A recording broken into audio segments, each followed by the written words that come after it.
Savia Maria Aseo Sikujua Ondego Chariot. I'm a captain on the 737-800. My day was a normal day. It's a routine flight. I was scheduled for it 28 days ago. I was always going to command that flight if there was a change of roster or anything. That had been my flight on the schedule.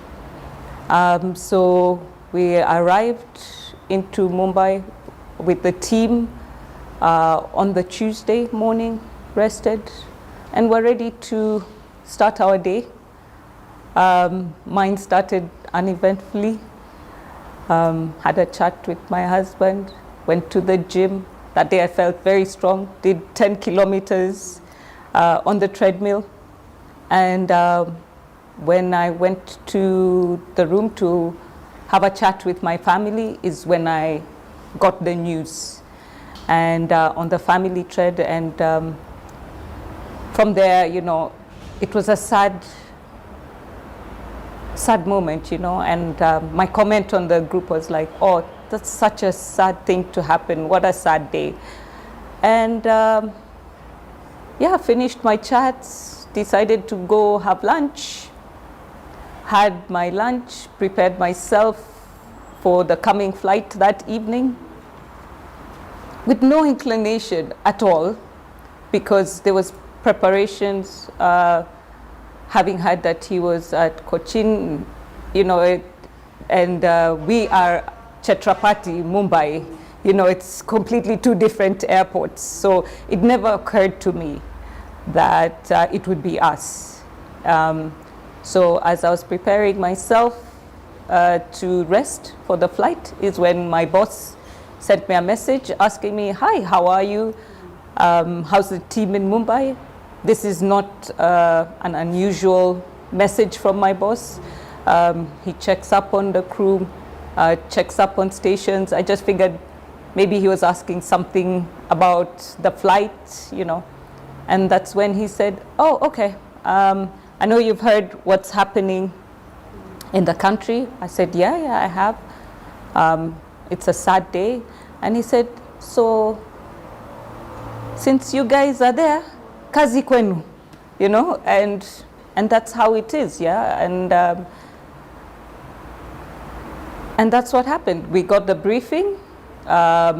He sent me the breakdown of what's going to happen in Nairobi, sent me the briefing, the tribute. I called after finishing the chat with my boss, I called my first officer. We had a chat about it. I called my purser. We had a chat about it. We talked about all scenarios that might or might not happen to get ourselves prepared for the flight. And we're like, you know, it's just like any other day. We are professionals. We are trained for this. And we're ready. And that was it. We went to rest, and we woke up, got dressed, and headed to the airport. It's normal preparation for the flight, where we have to go through immigration, we have to go through customs, we have to get to the gate, be let in by the airport authorities to be able to access the aircraft. Once we did access the aircraft, the incoming crew, led by Captain Ali Ashil, we met with them. They gave us a brief of what happened on their flight with the delegation. At that time, the delegation and the family had gone to Pokea Baba and were going through the ceremony and the prayers. So the handover happened, and then we took over. And when we took over, did preparations for the flight, and this is why having a second in command that is present and with you helps a lot, because my job is to now manage the flight, ensure all that is going on is happening. And my first officer, Moses Mwangi, was the one now preparing to fly the flight so that I could manage everything else that was going on. So I'm the one who met with the delegation as he was preparing the steps for the flight. as I went to do my walk around to ensure that the aircraft is in a good state to depart, I actually was at the cargo hold whilst he was being placed in, and let alone that he was the late Prime Minister, it's the feeling of a child, I could understand Winnie's feeling that, no, I'm somebody's child, the father's gone, I'm a human being, and seeing the casket, it is that, yeah.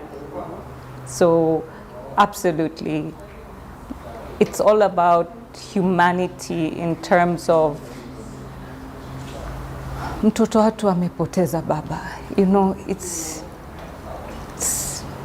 heavy. As I said from the beginning, it's a normal flight, and there's no normal flight that's followed more than 10 people. I know sometimes my husband makes sure that I'm in the right direction, but no, ours was to do our job, and our job was to take care of the people on board, to ensure that the flight goes from destination A to B safely and efficiently.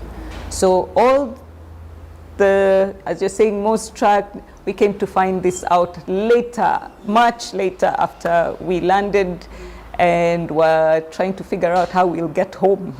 Yeah, that is when we found out about the most tracked, that the information had been put in the public.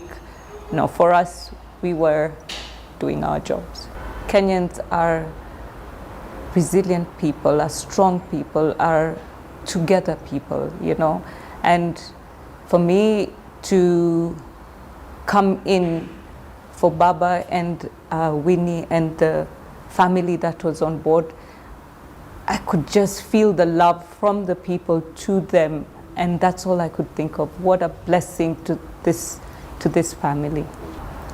You get such pride from your country when you see everybody come together for a common cause, and that is for another fellow Kenyan. It's such pride, yeah. So no, it's not normal, but when you see it, you know what Kenyans are capable of.